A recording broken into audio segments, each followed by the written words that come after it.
बिस्मिल्लाहिर्रहमानिर्रहीम। अस्सलाम वालेकुम। आप देख रहे हैं प्रोग्राम भेद विद खालदा कबीर। आपको अपने प्रोग्राम में खुश आमदीद कहते हैं। आज हमारे साथ स्टूडियो में मौजूद हैं भेद न्यूज़ के मैनेजिंग डायरेक्टर चौधरी मुनव्वर साहब। अस्सलाम वालेकुम सर। वालेकुम। क्या हाल है सर? जी बिल्कुल ठीक ठाक, शुक्र अल्लाह का। आज हम इनसे जानेंगे कि इन्होंने अपनी ज़िंदगी का आगाज़ कहाँ से किया, किन मुश्किलात से गुजर कर आज इस लेवल तक पहुँचे हैं। इन्हीं की ज़बानी सुनते हैं सारी चीज़ें। तो आइए हम अपने प्रोग्राम का आगाज़ करते हैं। सबसे पहले सर आपका शुक्रिया अदा करते हैं कि आपने कीमती टाइम में हमारे प्रोग्राम में शिरकत की। आप सबसे पहले अपने बारे में कुछ बताएं।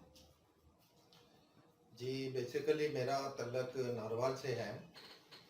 मेरी जाए पैदाइश जो है वो नारवाल की है। फर्स्ट तालीम मैंने नारवाल में ही पाई और उसके बाद मैं कुछ अरसे के बाद वहाँ से इस्लामाबाद आ गया। इस्लामाबाद पहुँचने के बाद मेरे जहन में यही था कि मैंने कुछ करना है, अपनी लाइफ को, अपने आप को मैंने मनवाना है किसी ना किसी तरीके से। उसके लिए मैंने आके इस्लामाबाद में वर्क स्टार्ट किया। बहुत एक छोटे से लोग घराने से मेरा तल्लक है, जिसको मैं बयान करना बैठ जाऊं तो तकरीबन में भी 24 घंटे गुजर जाए। तो मैं शॉर्ट सा बयान करूंगा ताकि थोड़ा सा पता चल जाए। मेरे वालिद बेसिकली एक मज़दूर थे जो कि कराची पोर्ट पे पल्लेदारी यानी कि मजदूरी करते थे। तो उन्होंने बहुत मेहनत स्ट्रगल करने के बाद मुझे पढ़ाया लिखाया और इस काबिल किया कि मैं अपने आप को कुछ कर सकूं। बट चले बैड लक कि मैं छोटा था, मैट्रिक करने के बाद मेरी वालदा की डेथ हो गई, जिनको मैं आज भी उनको अपने सर पे मौजूद समझता हूँ, क्योंकि ये सब जो भी आज मैं हूँ ये मैं सब अपनी माँ और बाप की दुआओं की वजह से हूँ, क्योंकि उनके बगैर मुझे आज भी एक लम्हा चैन नहीं आता। हालांकि मैं फैमिली मैन बन गया हूँ, बच्चे हैं, बच्चों के बच्चे हो गए हैं, लेकिन मुझे आज भी उनकी कमी महसूस इसलिए वालदा की होती है कि क्योंकि उन्होंने जिस स्ट्रगल से, जिस मेहनत से मुझे यहाँ तक लाने की कोशिश की। जब वो सोचती थी, कहती थी कि जब मैं पढ़ा लूँगी तो मेरा बेटा ऐसे आएगा, ऐसे जाएगा, वो सब चीज़ें मद्देनज़र रख के मैंने उनकी वो कही हुई बात को आज भी लेके फोकस कर रहा हूँ कि मैंने उनके उसी मकाम पे पहुँचना है कि जो मेरी माँ मेरे लिए सोचती थी। बेशक सर, आपकी बात काट रही हूँ। हर माँ बाप अपनी औलाद के लिए ख्वाब देखता है, सोचता है कि हमारा बच्चा बड़ा होके इस लेवल पे पहुंचेगा।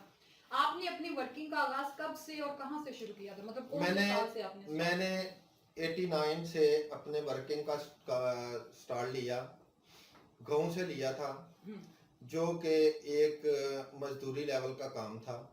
मैं उस काम को बयान नहीं करना चाहता, लेकिन ये है कि मैंने मजदूरी जो करना शुरू की थी वो मैं 89 से गाँव में से शुरू की थी। कौन सी क्लास में थे आप? मैं तब 10 क्लास का स्टूडेंट था, तो अपने बाप के साथ मजदूरी करता था।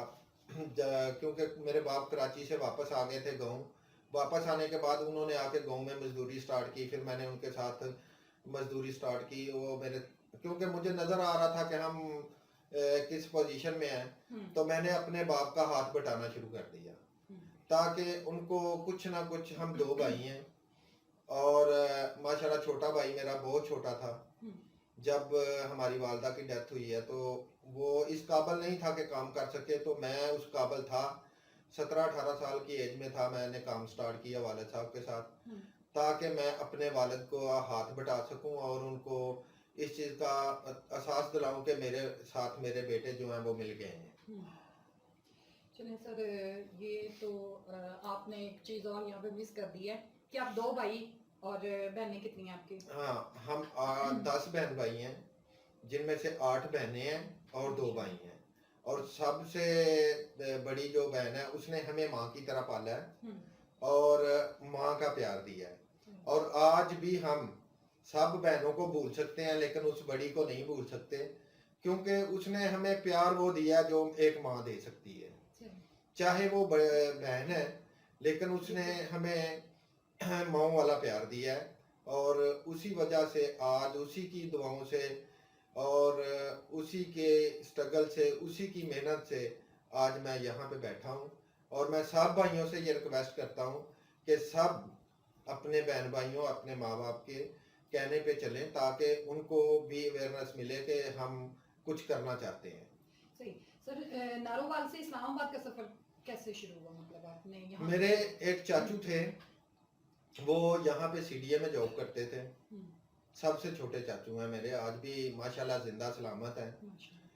ये वहाँ गए गऊँ तो उन्होंने मेरी कंडीशन देखी कि मैं अपने वालिद साहब के साथ मजदूरी कर रहा हूँ। उन्होंने इस बात को देखा, जब मैंने मैट्रिक कर लिया तो उसने कहा कि यार तुम मेरे साथ इस्लामाबाद आ जाओ, ताकि वहाँ पे मैं आपको कोई जॉब दिला सकूँ।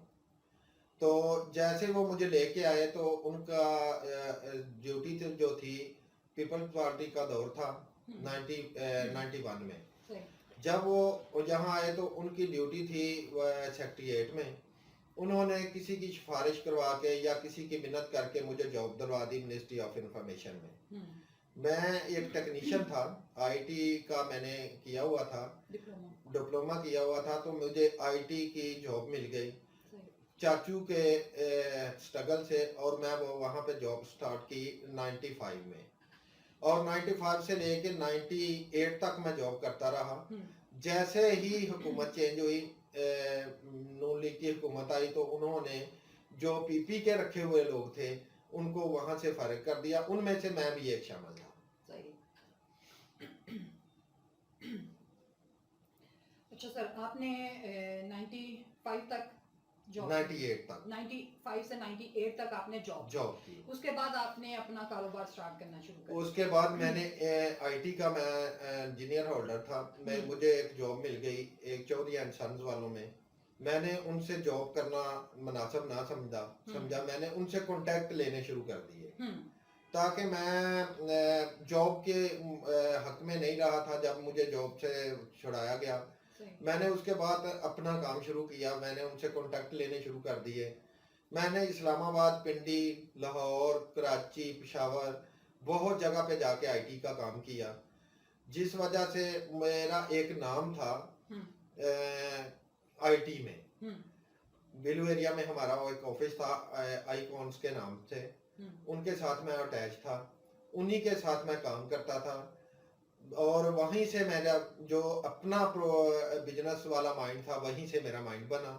उसके बाद मैंने जब अपना देखा कि आज मैं कुछ कर सकता हूँ अपने लिए, तो मैंने अपना एक छोटी सी कंपनी रजिस्टर करवाई जिसका नाम हॉर्न्स सन्स है। हॉर्न्स बेसिकली मेरी कॉस्ट है, जिसके नाम से मैंने कंपनी बनाई, और उसी पे मैंने अपना बिजनेस स्टार्ट किया। 2011 में कंपनी रजिस्टर्ड हुई और 12 से मैंने बिजनेस स्टार्ट किया अपना, और तब से लेके आज तक मैं वो बिजनेस कर रहा हूँ। और कोशिश कर रहा हूँ कि मैं इससे भी आगे बढ़ने की कोशिश करूँ, ताकि आने वाला वक्त जो है, या मेरे आने वाले जो बच्चे हैं, या आने वाली जो कौम है, वो इससे सबक ले सके। अच्छा सर, आपने इस्लामाबाद में एक सोसाइटी शुरू की है जी, उसके बारे में कुछ बताएंगे?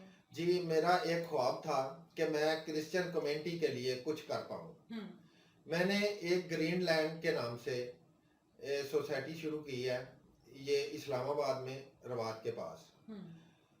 मैं जस्ट वो क्रिश्चियंस को प्लॉट दे रहा हूँ, किसी क्रिश्चियन के अलावा किसी को नहीं, ताकि हमारी कम्युनिटी को उससे बेनिफिट मिल सके, और दे भी आसान इजी किश्तों पे रहूं।